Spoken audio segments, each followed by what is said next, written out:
बार फिर से तकरार शुरू हो चुकी है। उपचुनाव के नतीजों से पहले ईवीएम पर तकरार, जहां पीसीसी चीफ दीपक बैज ने ईवीएम को लेकर सवाल खड़े किए हैं। दीपक बैज ने कहा कि ईवीएम पर हमें भरोसा पहले भी नहीं था, ना अभी है और ना ही कल ईवीएम पर भरोसा होगा। दीपक बैज ने यह कहा कि ईवीएम को लेकर हमारे प्रत्याशी और नेता सजग हैं, तो वहीं पर इसका पलटवार किया गया है। मुख्यमंत्री विष्णुदेव साय ने पलटवार करते हुए कहा कि कांग्रेस चुनाव जीतती है तो ईवीएम सही होती है, कांग्रेस चुनाव हारती है तो ईवीएम गलत हो जाती है। दरअसल आपको बता दें कि 23 नवंबर को रायपुर दक्षिण में उपचुनाव के नतीजे आने वाले हैं। 13 नवंबर को चुनाव हुआ था, उसके बाद से एक बार फिर से ईवीएम पर तकरार छिड़ चुकी है। हम अक्सर देखते हैं कि जब भी कांग्रेस हारती है, बीजेपी का ऐसा आरोप है कि वो ईवीएम को ही अपना दोष देती है और अपनी हार का ठिकरा ईवीएम पर फोड़ती है।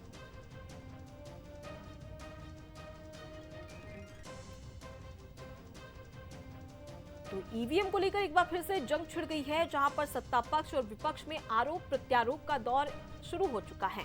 हालांकि नतीजे 3 दिन के बाद आने वाले हैं, लेकिन उससे पहले ये एक बड़ी तकरार।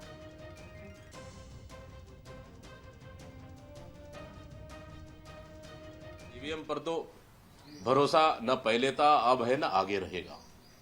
हाँ, लेकिन हमारे प्रत्याशी सजग है, रखवाली कर रहे ईवीएम का इस समय। तो इस समय यह है कि चुनाव कांग्रेस पार्टी जीतेगी। ये तो कई बार ये लोग बोल चुके हैं, जब हारते हैं तो ईवीएम पर पूरा दोष डालते हैं और जब जीतते हैं तो ईवीएम उनके लिए सही हो जाता है। तो देखिए, ईवीएम पर एक बार फिर से तकरार शुरू हो चुकी है। आपने सुना दीपक बैज ने किस प्रकार से दोष दिया और ये कहा कि ना तो हमको ईवीएम पर कभी भरोसा था, ना अभी है और ना ही आगे होगा। तो वहीं पर बीजेपी यानी कि मुख्यमंत्री विष्णुदेव साय ने कहा कि जब कांग्रेस जीतती है तो ईवीएम गलत नहीं होती है, लेकिन अगर कांग्रेस हार जाती है तो अपनी हार का ठिकरा एक बार फिर से ईवीएम पर फोड़ती हुई नजर आती है।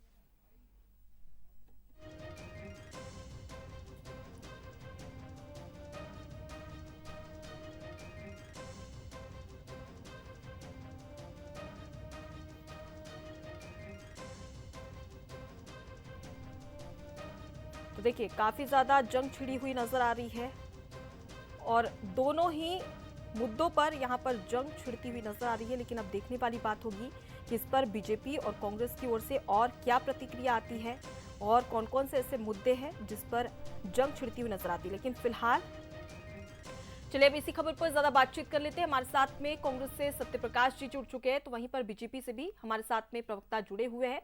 तो सबसे पहले सत्यप्रकाश जी, मैं आपके पास आना चाहूंगी और ये जानना चाहूंगी कि एक बार फिर से ईवीएम को दोष क्यों दिया जा रहा है। अनुपमा जी, देखिए, ईवीएम को दोष नहीं दिया जा रहा, ईवीएम के इस्तेमाल पे दोष नहीं दिया जा रहा है। मुद्दा यहाँ ये है कि ईवीएम के साथ छेड़खानी की बात हो रही है। तमाम आपने विधानसभा चुनाव में आपने देखे होंगे वीडियोस को, मैंने भी आपके टीवी चैनल पे देखे थे, चाहे एमपी में हो चाहे हमारे यहाँ, वो किस तरह से रात को इनके लोग घुस गए थे स्ट्रांग रूम में। एमपी का वीडियो हर किसी ने देखा, चंडीगढ़ में आप देख लीजिए। चुनावों को प्रभावित करने की बात है, मुद्दा यहाँ है ये है जी, ईवीएम के साथ छेड़खानी की बात हो रही है, चुनाव को प्रभावित करने की बात हो रही है। और जिस तरह से एक रिपोर्ट भी आई थी, एक प्रतिष्ठित अखबार ने छापी थी रिपोर्ट, जिसके मुताबिक बेंगलोर और हैदराबाद जहां ईवीएम मशीनें बनती हैं, वहां पे किस तरह से बीजेपी के लोगों को बैठाया गया अनाधिकृत तरीके से।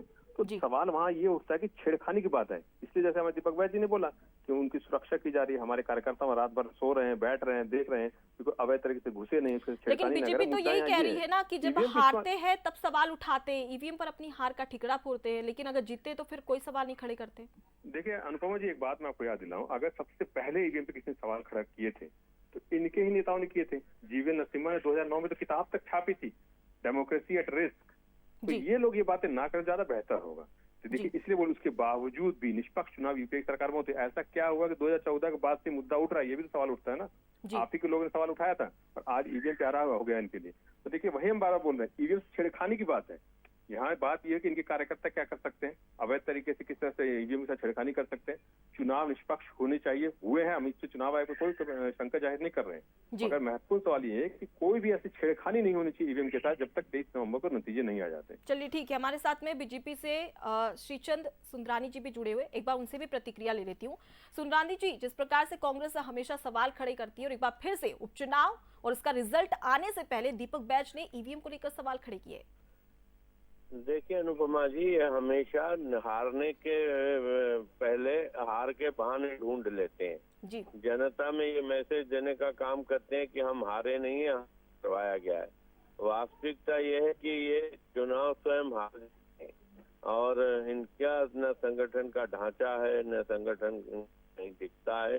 ये सिर्फ माहौल बनाते हैं और चुनाव जीतने की बात करते हैं। जब इनको खुद को एहसास होने लग जाता है कि हम ये चुनाव हारने वाले हैं, तब ये ईवीएम का बखेड़ा खड़ा कर देते हैं। पहले भी इन्होंने यही किया, आज भी यही कर रहे हैं।